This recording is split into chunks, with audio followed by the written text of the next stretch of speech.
बिस्मिल्लाहिर्रहमानिर्रहीम। अभी मैं कल्ब व आगही में मौजूद नात आप लोगों के साथ डिस्कस करने लगा हूँ। तमाम अशार तो नहीं, लेकिन इसके कुछ अशार हम डिस्कस करते हैं। यकीनन मेरे हाथों में खुदा के घर की कुंजी है। यकीनन मेरे हाथों में खुदा के घर की कुंजी है। दुरूद पाक की बरकत से मेरा कल्ब जारी है। अब खुदा का घर क्या है? एक खुदा का घर तो मक्का में है, जिसको हम खाना काबा बोलते हैं। उसकी कुंजी तो मेरे पास नहीं है। लेकिन खुदा जो ना ज़मीनों में समा सकता है, ना आसमानों में, वो कल्ब मोमिन में समा सकता है।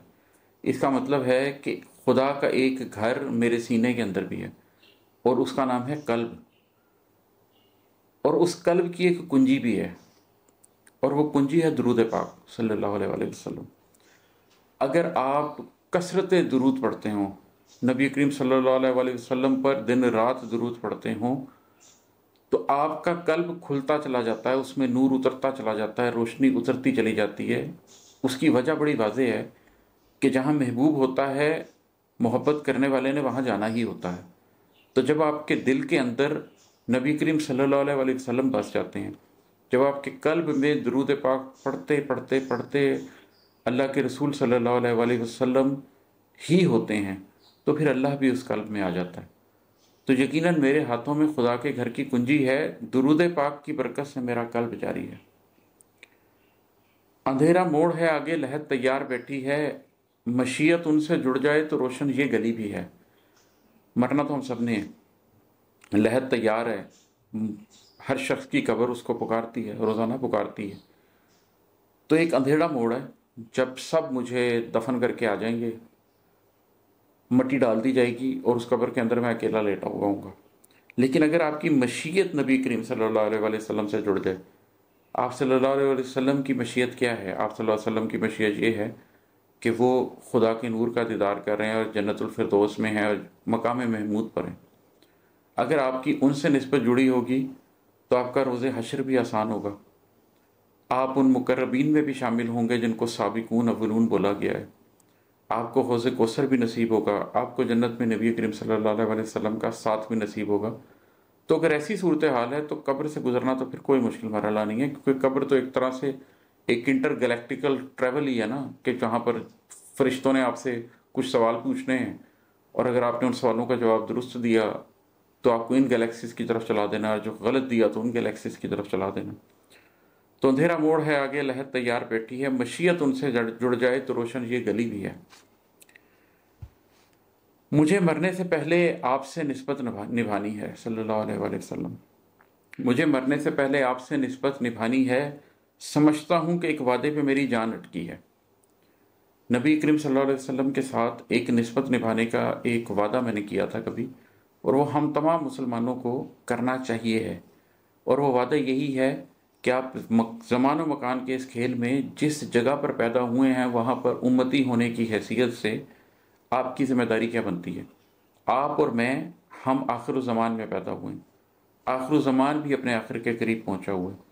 सूरतुल कहफ मुकम्मल तौर पर हमें बता रही है कि आखिर ज़मान में ज़िंदगी को कैसे गुजारना है।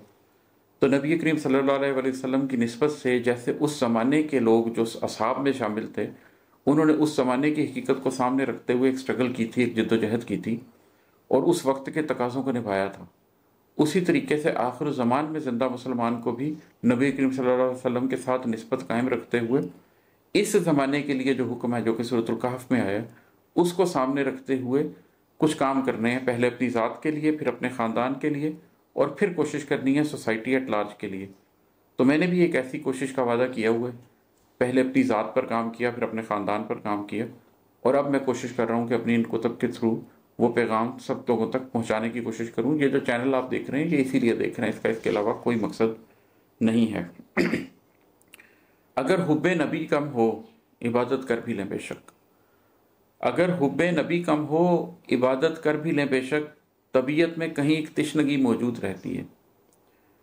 ईमान मुकम्मल ही नहीं होता जब तक नबी करीम सल्लल्लाहु अलैहि वसल्लम के साथ आपकी मोहब्बत कामिल ना हो जाए। जब नबी करीम सल्लल्लाहु अलैहि वसल्लम के साथ आपकी मोहब्बत कामिल हो जाती है, तो फिर ही आपको वो इत्मीनान नसीब होता है इबादत के अंदर भी, वरना इबादत के अंदर भी आपको वो इत्मीनान नसीब नहीं होता। मैं इसके ऊपर आपको अपनी ज़िंदगी का एक वाक़या सुनाता हूँ जो मेरे साथ आज से बहुत बरस पहले हुआ था। बड़ा अजीब-सा वाक़या है, लेकिन उस वक़्त मैं एक बड़ी अजीब कैफ़ियत से गुज़रा था, तो वो मैं आपको सुनाता हूँ। हुआ ये कि क़ससुल अंबिया पढ़ते हुए और अंबिया की शान पढ़ते हुए और ये सब कुछ पढ़ते हुए मुझे हज़रत इब्राहीम अलैहिस्सलाम के साथ बेइंतहा मोहब्बत हो गई, अभी भी है, बेइंतहा मोहब्बत हो गई। मतलब मुझे ये लगने लग गया कि हज़रत इब्राहीम अलैहिस्सलाम मेरे सीने में धड़कते हैं। एक दिन ऐसे ही मुझे बैठे-बैठे ख़्याल आया कि अरे! मैं तो शायद हज़रत इब्राहीम अलैहिस्सलाम से आप सल्लल्लाहु अलैहि वसल्लम से भी ज़्यादा मोहब्बत करने लग गया हूँ। और इस ख़्याल से मैं घबरा गया और मेरे अंदर एक अजीब कैफ़ियत पैदा हो गई और मैंने कोई 2-3 दिन, 2-3 रातें एक अजीब इज़्तिराब में गुज़ारी। कभी मेरे अंदर से ये आवाज़ आती थी कि नबी करीम सल्लल्लाहु अलैहि वसल्लम से ज़्यादा मोहब्बत तुम किसी से कर कैसे सकते हो? चाहे वो हज़रत इब्राहीम अलैहिस्सलाम ही क्यों ना हो। अगर ऐसा है तो तुम गलत कर रहे हो, तुम्हारे ईमान में खोट है। कभी मेरे दिल में ख्याल आता था कि नहीं, ऐसी बात नहीं है, ये बात तो मैं आप सल्लल्लाहु अलैहि वसल्लम के सामने भी करता कि मुझे इब्राहीम अलैहिस्सलाम से आपसे भी ज़्यादा मोहब्बत महसूस हो रही है, तो शायद आप सल्लल्लाहु अलैहि वसल्लम भी मुस्कुरा पड़ते और कहते कि इसमें क्या फ़र्क है। तो मुझे इन दोनों चीज़ों के दरमियान एक जंग सी चलती रही। तीसरे दिन रात को मैं सोने से पहले मैंने अल्लाह ताला से कहा कि अल्लाह, मुझे इब्राहीम अलैहिस्सलाम से बेइंतहा मोहब्बत है और मैं उस मोहब्बत में कोई कमी नहीं चाहता। मगर तू गवाह है इस बात का कि नबी करीम सल्लल्लाहु अलैहि वसल्लम के साथ मेरी मोहब्बत में कोई कमी तो नहीं है। ये बस मैं एक अजीब से एहसास में फँस गया हूँ। बस उस रात अल्लाह ने मेरे कल्ब की हालत बदल दी। जब मैं सुबह उठा तो मेरा दिल इस बात पे मुकम्मल तौर पर कायम था कि मैं हज़रत इब्राहीम अलैहिस्सलाम से बेइंतहा मोहब्बत करता हूँ। अपने माँ-बाप, बीवी, बच्चों, दोस्तों, रिश्तेदारों, हत्ता कि अपनी ज़ात से भी ज़्यादा। मगर प्रॉफ़ेट सल्लल्लाहु अलैहि वसल्लम से उनसे भी ज़्यादा मोहब्बत करता हूँ। तो उस पे जब मेरा दिल ठहरा तो बड़ी तमानियत महसूस हुई। उस दिन मुझे नमाज़ पढ़ने में, नवाफ़िल पढ़ने में बहुत मज़ा आया।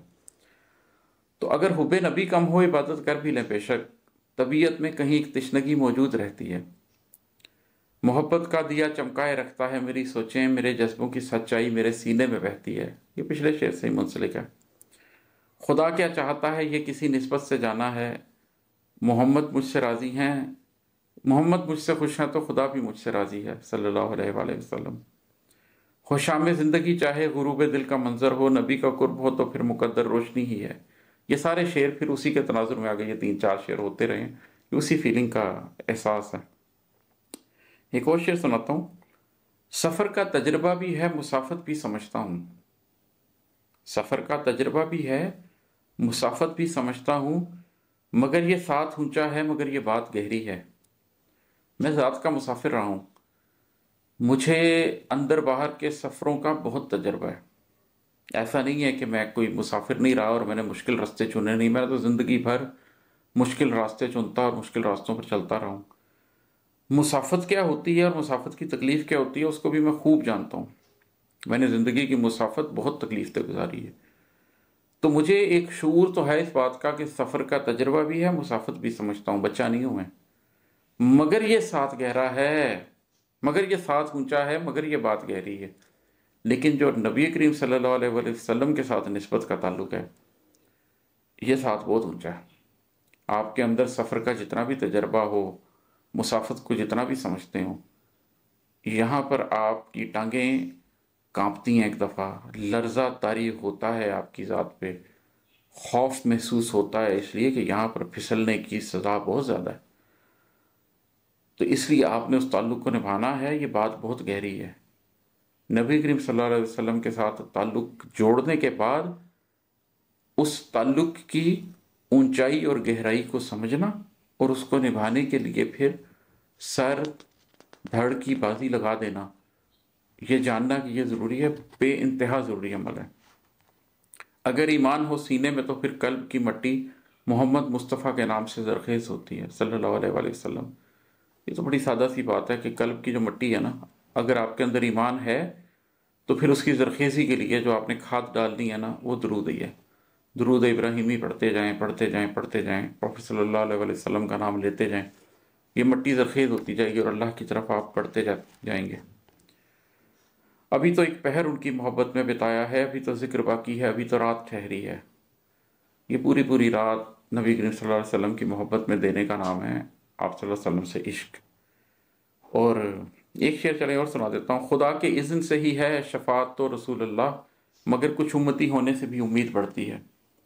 हमारे यहाँ एक तासुर ये पाया जाता है कि हर शख्स ने अपना मामला खुद ही निपटना है। दूसरा एक एक्सट्रीम ताल्लुक ये पाया जाता है कि जी हम उम्मती हैं, हम उसकी वजह से बख्शिश हो जाएगी हमारी। मैं दोनों ही बातों को दुरुस्त नहीं समझता। मैं ये समझता हूँ कि खुदा के इज़्न से ही है शफात तो रसूलुल्लाह। वो शफात तो अल्लाह के इज़्न से ही होनी है, अल्लाह ने इजाज़त देनी है तो ही होनी है।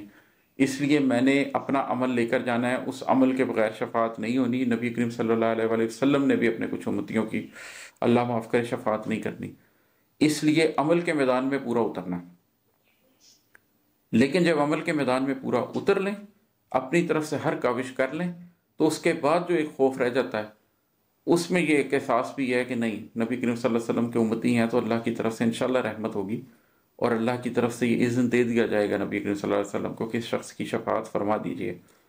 तो अमल को पूरा रखना है, लेकिन एक उम्मीद प्रॉफेट सल्लल्लाहु अलैहि वसल्लम के उम्मती होने की वजह से रहमत की, वो बहरहाल साथ रखनी है। अमल छोड़े बगैर अमल पूरा रखना है, पूरा अमल रखते हुए एक उम्मीद रखनी है कि क्योंकि मैं उम्मती हूँ इसलिए रहमत भी होगी। लेकिन तैयारी इंसाफ को सामने रखते हुए करनी है, उम्मीद रहमत को सामने रखते हुए करनी है। ये थी आज की नात।